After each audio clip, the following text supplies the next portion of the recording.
Meus irmãos, desde o início desse momento difícil que o país está vivendo, não só o país, mas o mundo, nós iniciamos uma série chamada A Mensagem de Apocalipse para Tempos Difíceis. E nós vamos dar continuidade hoje, se o Senhor nos permitir, nós poderemos encerrar essa série no próximo domingo. Mas para você que está aí na sua casa, eu gostaria que você abrisse a palavra de Deus no livro de Apocalipse. Nós vamos ler 3 porções aqui no livro, do capítulo 4, do versículo 8 até o versículo de número 11. Apocalipse 4, do versículo 8 até o versículo 11. Depois eu vou estar mostrando anunciando quais serão os próximos textos. Mas para começarmos, Apocalipse 4, a partir do verso de número 8.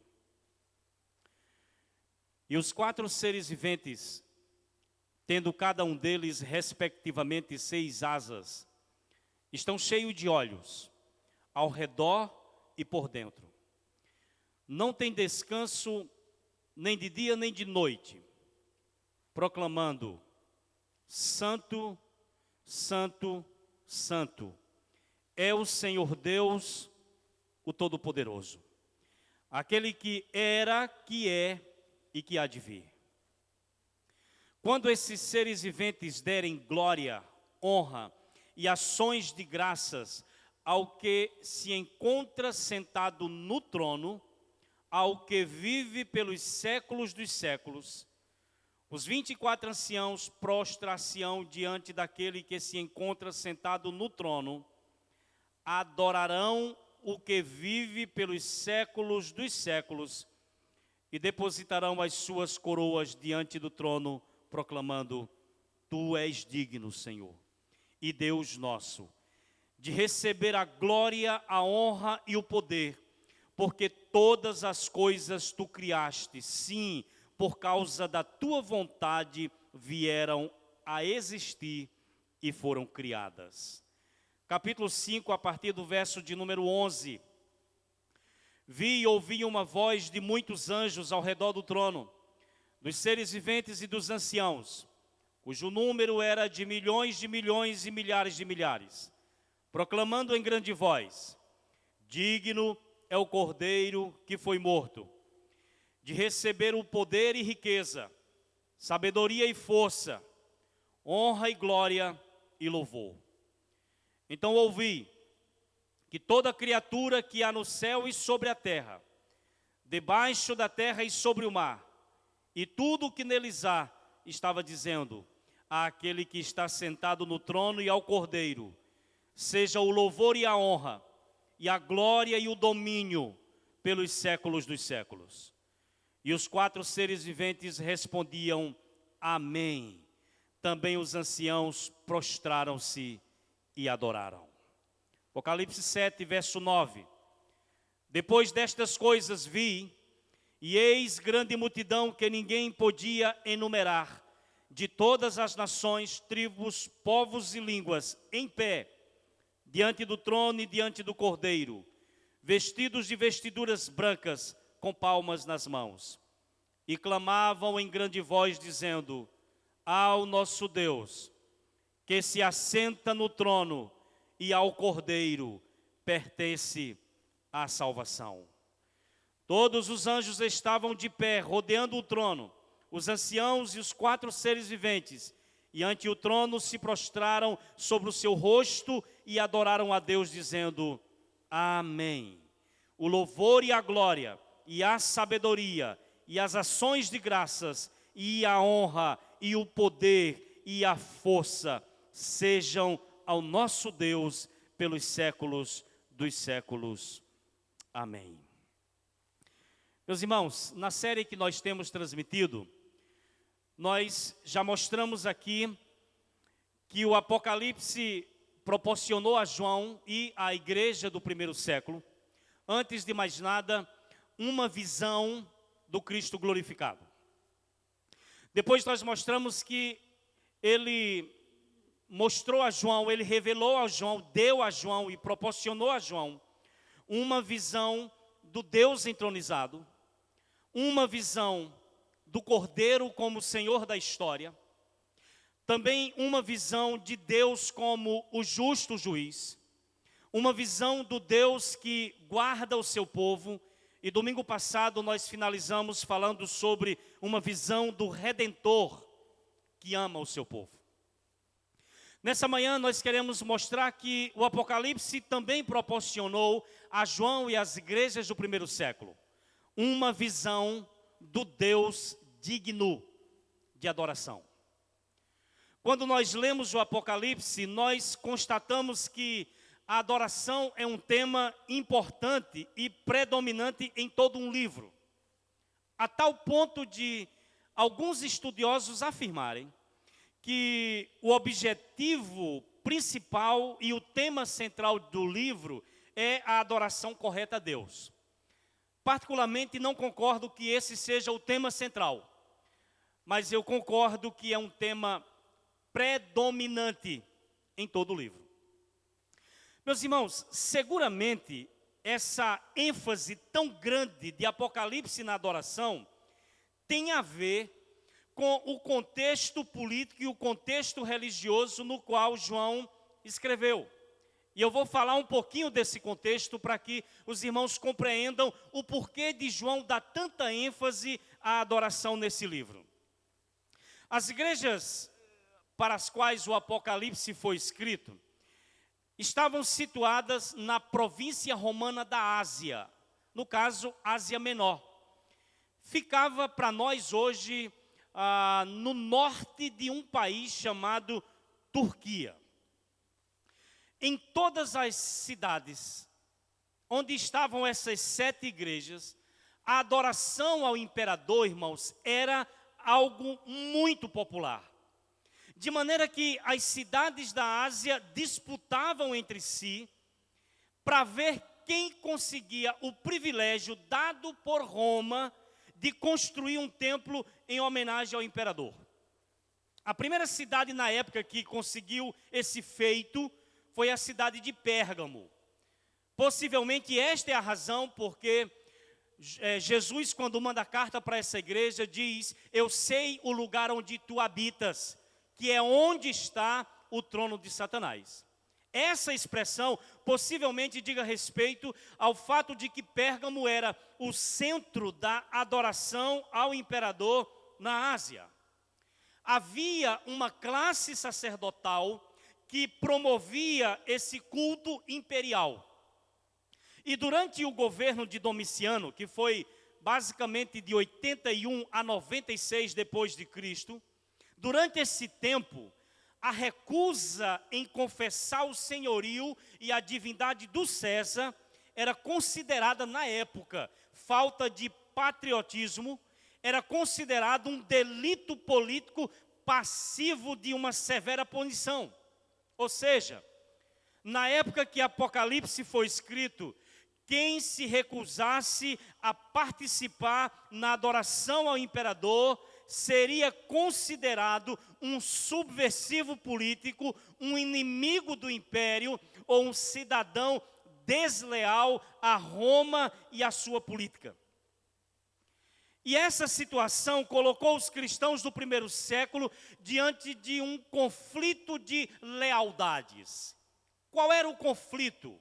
O conflito era a quem ser leal, a quem adorar, Cristo ou César. A confissão de fé dos súditos leais do Império Romano era a seguinte: Jesus é o Senhor, melhor, César é o Senhor. Mas a confissão de fé dos cristãos, dos servos leais de Jesus, era Cristo é o Senhor. Mas além desse contexto que eu mencionei, quando você lê o Apocalipse, você vai ver que o Apocalipse menciona a adoração ao dragão. No capítulo 13, o dragão, que é um símbolo ou uma representação simbólica de Satanás no livro, o dragão é adorado pelos homens na terra. O Apocalipse também fala da adoração à besta que sobe do mar, que é uma representação do poder político, uma representação do anticristo.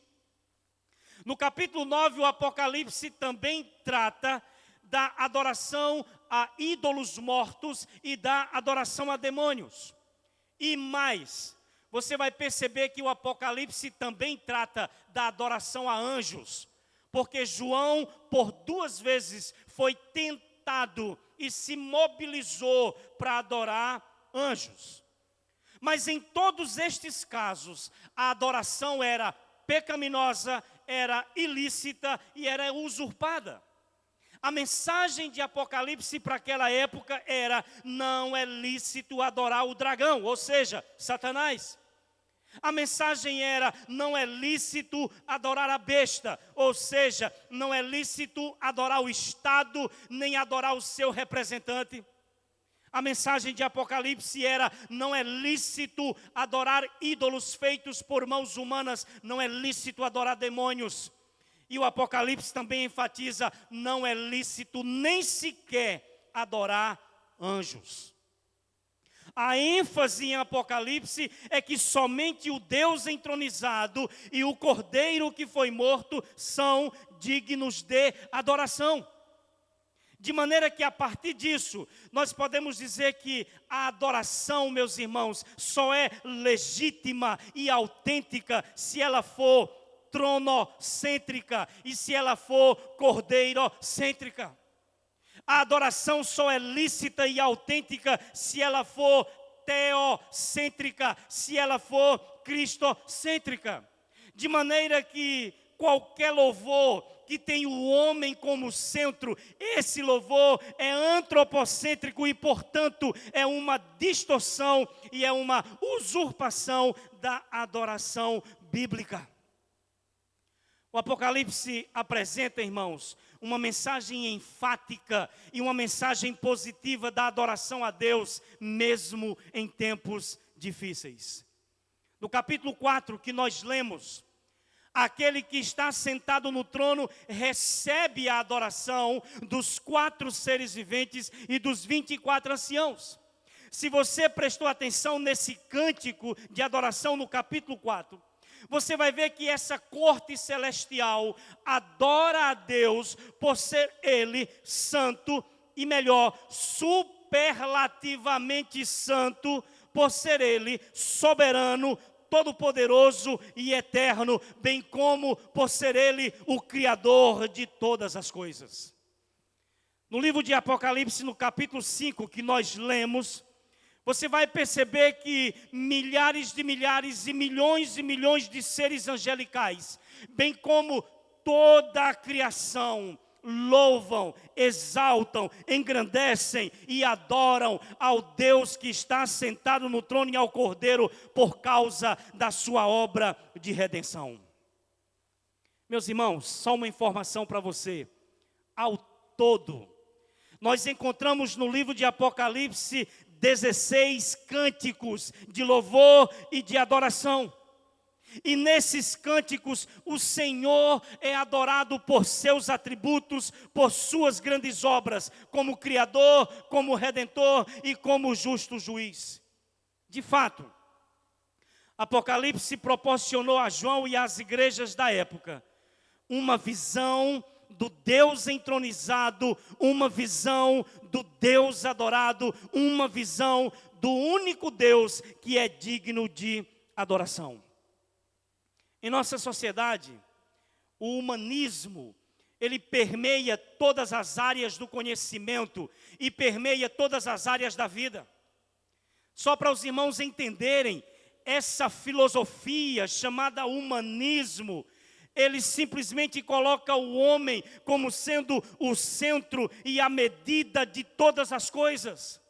Essa filosofia, meus queridos irmãos, de maneira triste, tem causado um estrago grande na pregação e na adoração cristã dos nossos dias.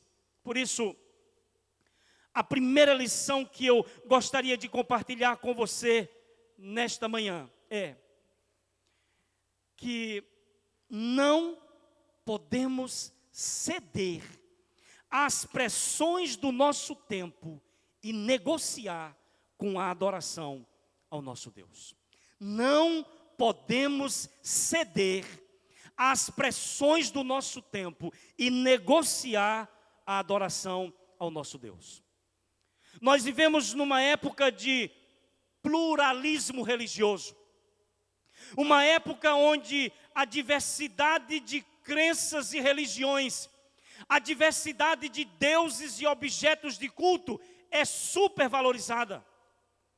Em nossos dias, falar em crença correta, falar em conversão a outra religião, falar em adoração exclusiva ao único Deus verdadeiro, essa pregação é considerada algo politicamente incorreto e é visto como expressão de preconceito religioso e de intolerância.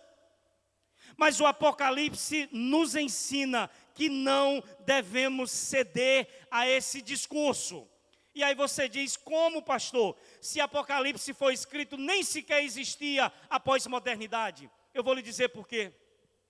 Porque na época que Apocalipse foi escrito, além do imperador romano, os gregos e os romanos adoravam uma diversidade de deuses. E a ênfase de Apocalipse é que o Deus entronizado requer do seu povo culto, serviço e louvor exclusivo. A mensagem central de Apocalipse é: ouve, ó Israel, ouve, ó igreja, o Senhor nosso Deus é o único Senhor. Portanto, ao Senhor teu Deus adorarás, e só a Ele darás culto. Tem um Deus adorado em nosso tempo, que no presente momento esse Deus foi destituído do trono. É o Deus chamado dinheiro, um vírus, um inimigo invisível, está colocando de joelhos as potências econômicas da Europa, da Ásia e da América do Norte. Colocando de joelhos um único vírus, um vírus que se disseminou, que se espalhou, que se multiplicou e tornou-se essa pandemia que nós temos assistido. Esse inimigo invisível, ele simplesmente tem mostrado que ele não respeita o contra-cheque, o quanto você tem na conta, a cor da sua pele, o bairro que você mora, se é numa mansão ou no casebre. Ele está mostrando que o dinheiro, esse Deus tão adorado em nossos dias, ele não faz nenhum sentido. E no lugar do dinheiro, qual tem sido o Deus mais adorado recentemente? É o Deus chamado ciência. Se você assistiu às reportagens, se você assistiu os jornais, duas palavrinhas você escuta constantemente: informação técnica baseado na ciência. O Deus ciência parece que está rivalizando com o Deus que se assenta no trono, mas eu quero lhe dizer que o conhecimento, que a ciência não rivaliza com o Criador, porque quem deu o conhecimento e a capacidade ao homem foi o Criador. Quem colocou na criação todos os recursos necessários para os homens encontrarem a cura para as doenças ou a cura para esse vírus não é a ciência, mas foi o Deus Criador. E compete aos homens que lidam com a ciência usar essa inteligência para encontrar o que o Criador já deixou na sua criação. Então, meus queridos, essa é a lição. Não podemos negociar a nossa adoração. Mas a segunda lição que eu quero deixar para nós nesta manhã é que a adoração ao Deus entronizado deve ser praticada mesmo em tempo de crise. A adoração ao Deus entronizado deve ser praticada mesmo em dias difíceis, mesmo nas noites escuras da vida. Conforme nós mostramos e temos mostrado aqui, João estava preso na ilha de Pátimos por causa de sua fé. Os cristãos estavam sofrendo perseguições e sofrendo pressões, tanto por parte do governo romano como por parte dos judeus. A igreja na época de João estava vivendo dias sombrios, estava vivendo dias de nuvens espessas no horizonte. Mesmo assim, a mensagem do Apocalipse incentivava, motivava e encorajava os servos de Deus a continuar adorando a Ele e prestando a Ele a adoração exclusiva. Então eu quero concluir nesta manhã dizendo o seguinte: à semelhança dos cristãos do primeiro século, nós somos desafiados a prosseguir adorando ao nosso Deus, mesmo em tempos de pandemia. Nós somos desafiados a prosseguir adorando ao nosso Criador, mesmo em tempo de isolamento social, de confinamento nos lares, mesmo no tempo de templos fechados, mesmo num tempo de ameaça à nossa saúde, de perigos de morte, de crise política e econômica que assola o mundo e que assola o nosso país, nós somos desafiados a continuar adorando aquele que se assenta no trono e o Cordeiro de Deus que foi morto. Eu não quero aqui minimizar as coisas, no sentido de dizer que isso não é nada. Eu quero lhe dizer que eu concordo com você quando você diz: as coisas estão difíceis. Está difícil? Está. Mas não negocie a sua adoração. Está difícil, meu irmão? Está. E quem disse que ia ser fácil? Mas não cesse o seu louvor. Está difícil? Eu sei que está. Está doendo? Eu sei que está. Dói na alma, dói nas emoções. Talvez para alguns doa no estômago. Mas não pare de adorar.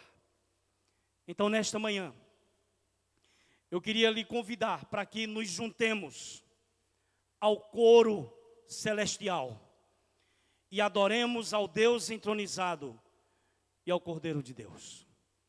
Àquele que está sentado no trono, e ao Cordeiro seja o louvor e a honra, e a glória e o domínio pelos séculos dos séculos. Que Deus em Cristo abençoe as nossas vidas nesta manhã, abençoe as nossas vidas nesse tempo difícil. Mas eu gostaria de concluir esse momento orando com você. Se você puder, se estiver em condições, eu não gostaria que você ficasse olhando agora para a tela do computador, do seu celular. Mas eu gostaria que você fechasse os seus olhos. Eu gostaria que você, se puder, onde estiver, se colocasse de joelhos nesta manhã, diante daquele que merece a honra e a glória. E nós vamos orar em nome de Jesus. Pai, bendito seja o teu nome para todo sempre. Nós estamos, ó Deus, vivendo um momento de extrema complexidade na humanidade e no nosso país. Nós estamos, ó Deus, todos os dias sendo bombardeados com notícias más, com previsões sombrias quanto ao futuro da saúde, da economia, da política no mundo e no Brasil. As nuvens estão escuras e parece, Deus, que os prognósticos é que elas ainda podem escurecer um pouco mais. Mas nós somos o teu povo, nós somos a tua igreja, nós somos ovelhas do teu rebanho, nós somos ovelhas do teu pastoreio.